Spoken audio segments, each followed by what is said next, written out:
আকীদা আপনি ধারণ করতে গেলে কয়েকটা জিনিস খেয়াল রাখবেন। এক নম্বর, প্রথম ধারণা রাখতে হবে আল্লাহ সম্পর্কে স্বচ্ছ আকীদা থাকতে হবে। কথা মনে থাকবে? আল্লাহ সম্পর্কে, কারণ আল্লাহকে নিয়ে আমার সবকিছু।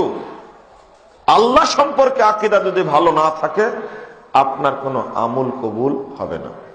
বাংলাদেশের অসংখ্য মানুষ এই বিশ্বাস করে আল্লাহ সর্বত্র বিরাজমান।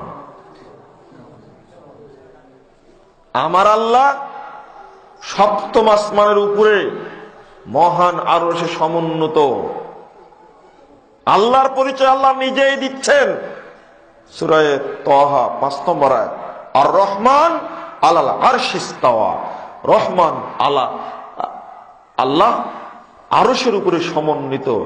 আল্লাহর পরিচয় যখন আল্লাহ নিজেই দিচ্ছেন তখন এই কথা কি বলা যায় যে আল্লাহ সর্বত্র বিরাজমান?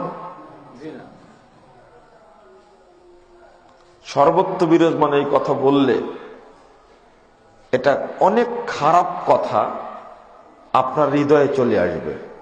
তাহলে আল্লাহ কি বাথরুমেও থাকে? আপনি এখন বসে আছেন না,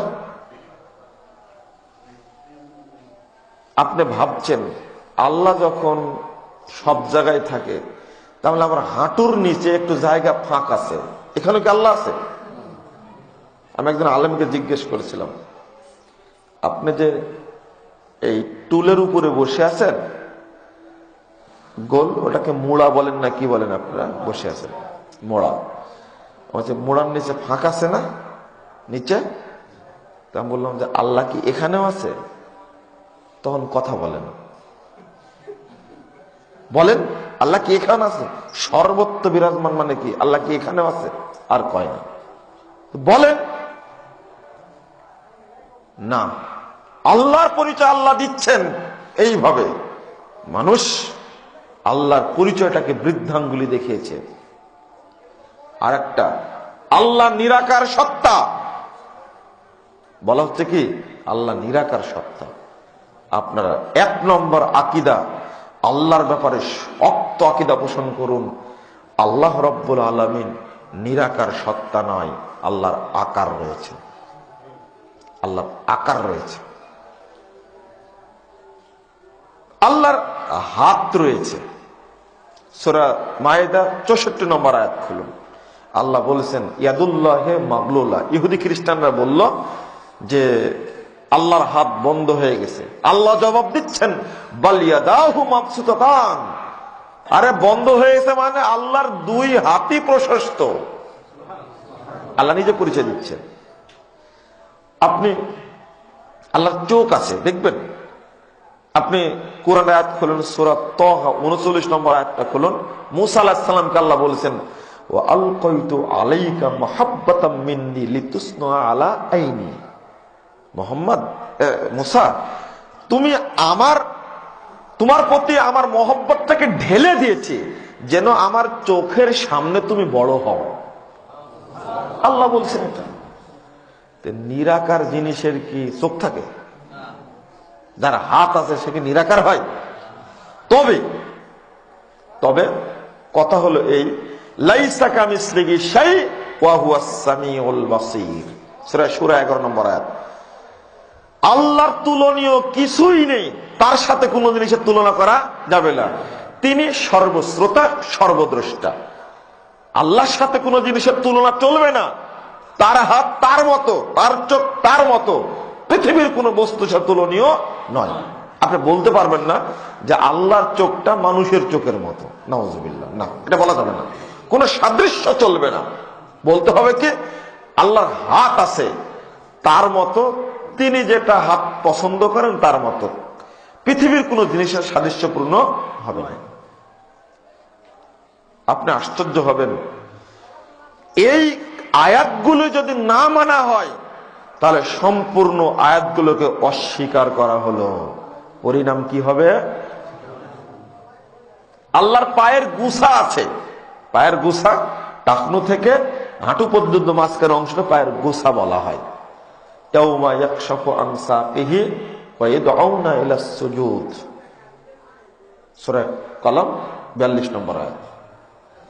আল্লাহ ডাকবেন কাল কিয়ামতের মাঠে সেজদা করার জন্য। কি বের করে দিয়ে? পায়ের গুছা বের করে দিয়ে। তো পায়ের গুছা যারা আছে তিনি কি নিরাকার? এটা কেমন কথা হলো? আর যদি আল্লাহকে নিরাকার বলেন আপনি, তাহলে সমস্ত আয়াতগুলোকে অস্বীকার করা হলো, সমস্ত হাদিসগুলোকে অস্বীকার করা হলো। সবচেয়ে দুঃখের বিষয় কি জানেন? রাসূলুল্লাহ সাল্লাল্লাহু আলাইহি সাল্লামের যুগের একটা বাচ্চা চাকরানি মহিলা জানতো, মেয়ে জানতো যে আল্লাহ হলেন আসমানে।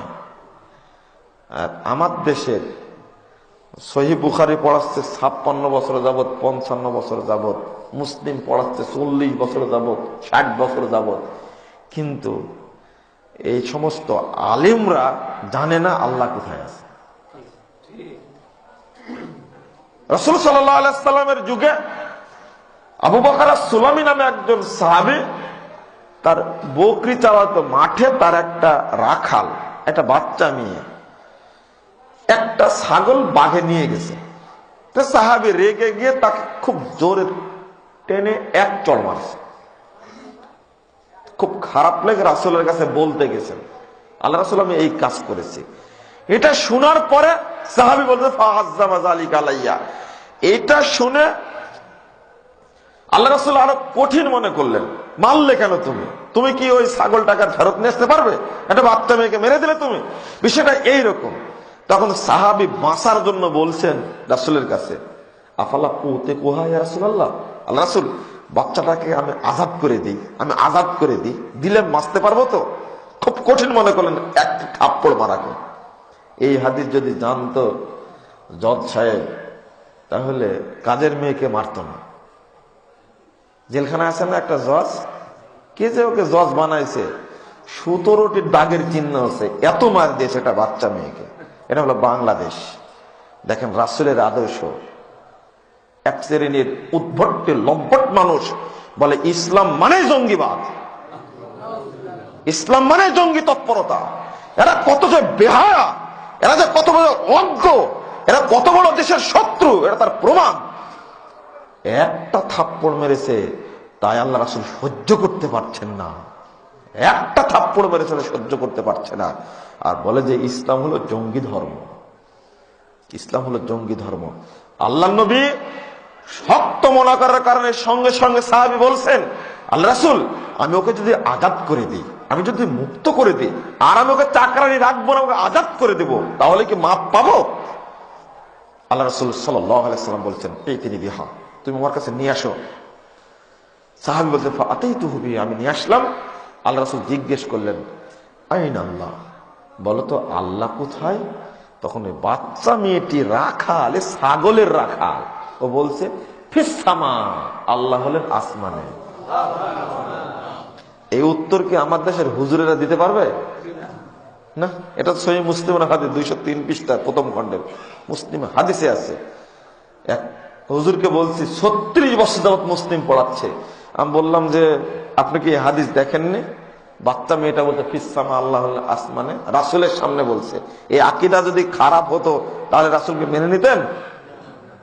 ফিসামা, আল্লাহ আসমানে।